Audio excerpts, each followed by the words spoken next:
I'm going to talk to you about two parallel projects, Horizon 2020 projects that I've been involved with, on this idea of pervasive contamination of the soil and the environment.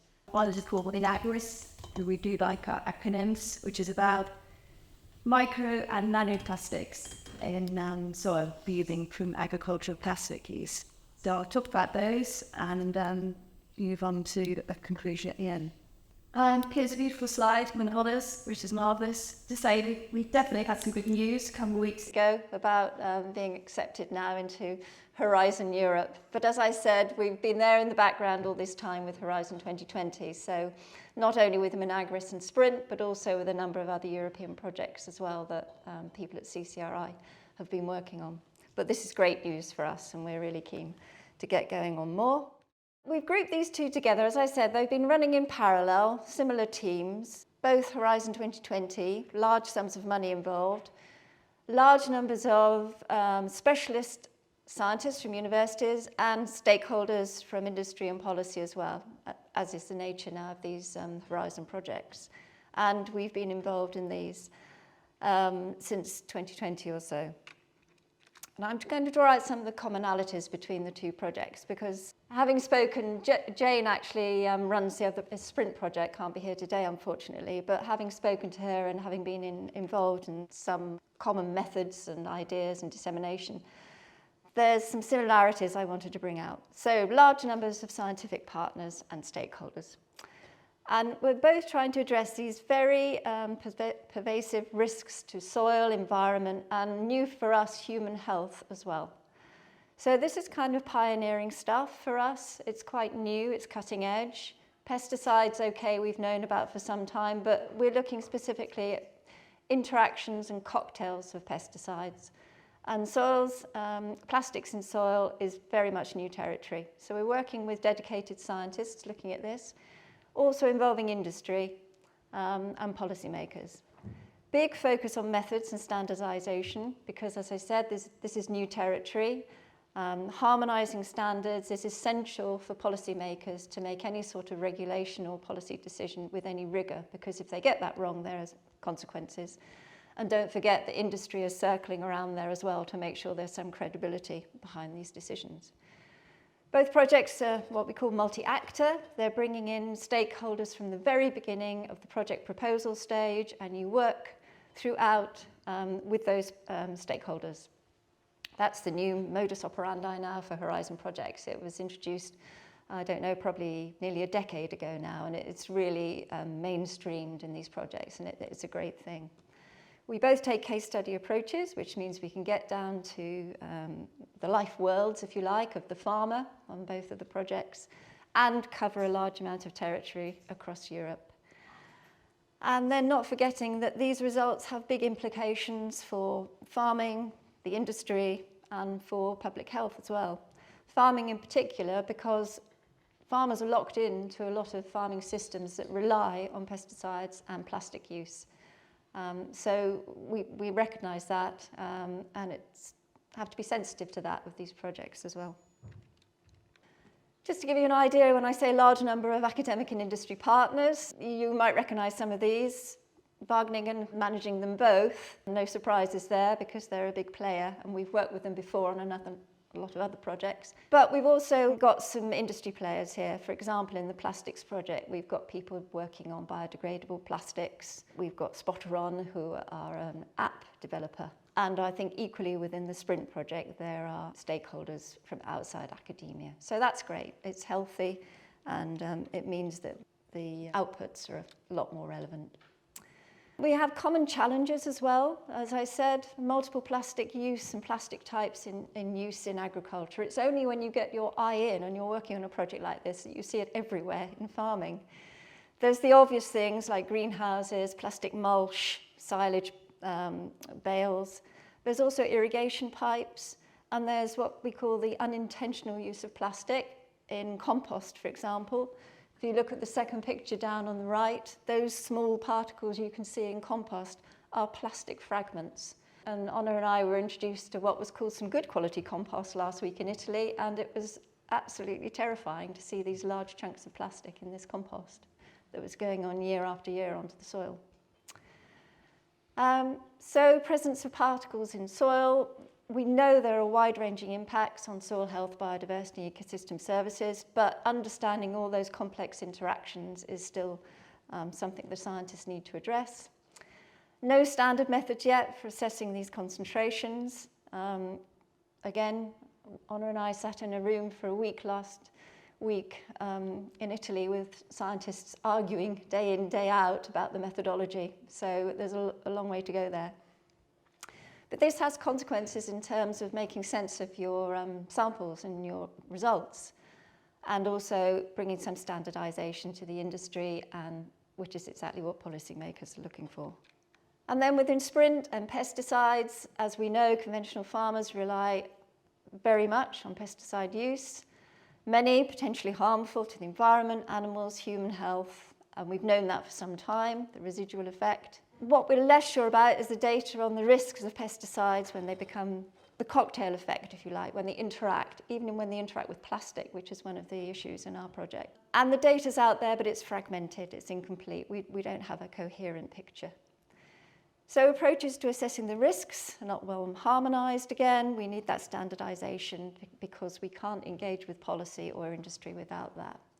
And again, for both projects, we know that there are socioeconomic consequences for these farmers. We don't only want to talk about the problems and the issues, we want to talk about what the alternatives are for them and how we can support them in a transition away from this lock-in in pesticide and plastic use. As I said, both projects are multi-actor in case study. They involve relevant stakeholders from from farming all the way through to industry and policy. And that's really helpful to identify the context that the farmers are operating in, their awareness and their needs, make sure the results are relevant, but we can also instill some capacity building and some decision support there and disseminate and raise awareness across a wide audience. So both projects have a range of case studies, 11 case studies in each project across Europe. And in Sprint, there's actually one in Argentina because there's a recognition that Argentina is a big source of feed supply for our livestock. So not only do we need to look in the UK food supply chain, we need to look at sources from outside Europe as well. Going quickly then on to each individual project, I won't spend too much time on the science here, but I'm really providing you some context to understand CCRI's role in the projects, because we're working at the interface between the science that's going on and the socioeconomic context and the dissemination side of it. So they're interdisciplinary projects, obviously. We have a particularly difficult role in that we're translating that science and engaging with stakeholders in what turn out to be, in both cases, quite controversial and uncertain areas of science. So that's raised its own challenges as well. So very quickly, MINAGRIS is looking at the impact of plastic debris on agricultural soils, on the biodiversity, the plant productivity, the ecosystem services. We're looking at the transportation and the degradation processes, standardizing the methods and providing tools to understand this. This involves a lot of sampling, pot experiments, going out and talking to farmers themselves as well. 11 case study sites across Europe with a range of farming systems. We've carried out quite in-depth farmer interviews and surveys to date. There's very little awareness out there about the plastic issue, and where there is, farmers have real concerns, but they don't know about the alternatives, and they don't know how bad or how significant the plastic problem is. A lot of farmers in this country have given up using compost because of the plastics issue, but others are very much locked into systems of using mulch and so on. So soil sampling and scientific analysis is going on presently, and then we'll be taking this analysis to the farmers. And we're trying to instill this iterative process where field sampling carried out, scientific analysis, and then going with workshops back to the farmers and stakeholders and engaging them in the analysis itself with this participatory analysis, asking them what do they think are the significant data, and providing some context. They might explain the data for us because historically they know what the plastic use has been on their farms. This is our UK case study. There's been a good learning curve about carrot agronomy. There's a carrot triangle up near Nottingham, which is very sandy soils, and they grow high-value Chantenay carrots. You've probably seen them in the supermarket, where they're harvested all year round. But to do that, they need to keep the carrots in the ground in winter, put a big, thick, black plastic mulch on them, and then straw on top of that to be able to do that. So that's a system that has evolved, but hugely reliant on plastic, which is rolled up, maybe reused once or twice, recycled if you're lucky, or sometimes lost in the soil or rotivated in. The other three farms we've been looking at have been community-supported agriculture, who take an organic approach, and they're very reliant on plastic mulches, for example, because they're not using herbicides.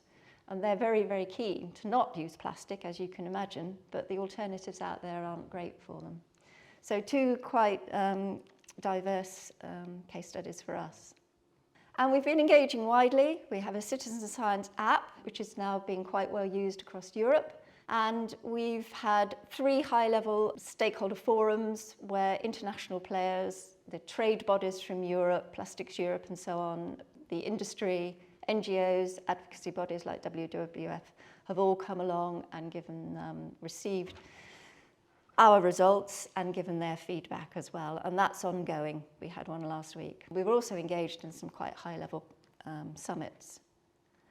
So moving on to Sprint quickly, you'll see the parallels immediately. 11 case studies here, working in the same multi-actor approach, wanting to fully assess the risks, and the unique point about this project are looking at these cocktail effects of different interactions of pesticides, wanting to harmonise the data collection and the interpretation and create a toolbox for use, and to assess the economic sustainability as well, not forgetting that we're dealing with real farmers and real farmer businesses here, and thinking about a transition pathway away from a reliance on these pesticide products. So engaging stakeholders in that. So again, extensive sampling program and assessment. And this list here really shows the transdisciplinary nature of the Sprint project, from soil scientists all the way through to ecotoxicology, epidemiology, agronomy, social science, all working together there. And I think because of that, it's an intellectually very interesting project, but equally incredibly challenging for Jane and Honor and Charlotte as well. I believe that there are also experiments with, well, not experiments, but monitoring human samples. So really getting into the health side and the pesticide implications, which we'd not done before, which is new territory for us. CCRI's role then, as I said, in both projects is dissemination, communication, exploitation, very much at this translation, this interface between the scientists we're working with, but the farmers that we're working with as well, which has its own challenges. We want to use the right language. We want to avoid any suggestion of blame, for example. We want to be sensitive to their contexts and involve them as much as possible in the analysis of the data and think about what transition pathways there are away from their current practices. We're also advising policy and making recommendations for policy. And as I said earlier, we have to be really, really sure about our methods before we go and make policy recommendations, because they require the rigour. Any hint of uncertainty, I think there are a lot of industry bodies there that are quick to discredit some of these scientific outcomes unless they're really, really rigorous. And I know that's been quite a challenge in the Sprint project. So we really feel like this is new territory for us. It's cutting edge, it's very pioneering, it's very exciting for the scientists. They're super dedicated. They spend hours debating their methods about nanoplastics. So that's all new territory very much for us. Sprint are going to be having this high-level presentation at the UN Science Summit next week. Equally, MINAGRIS are involved in the FAO voluntary code. So I feel like we're kind of involved in a very progressive and interesting area of science. So it's great for us. Fortunately, I think the team have got scientific or health background between us. So just about hanging on there with our understanding about what's going on. Just to conclude then, Hopefully we'll have, by the end of the project, which is in 2 or 3 years' time, some policy impact, not only at EU level, the EU Farm to Fork and Sustainable Use Directive, but also at international level as well. New methodologies, not only in terms of our social science approaches, but understanding how we're working with the scientists within the projects themselves, working with some great new partners and countries and new stakeholders. Definitely new disciplines, and as I said earlier, that raises new challenges for us, but I think we're up to it. Okay, thank you.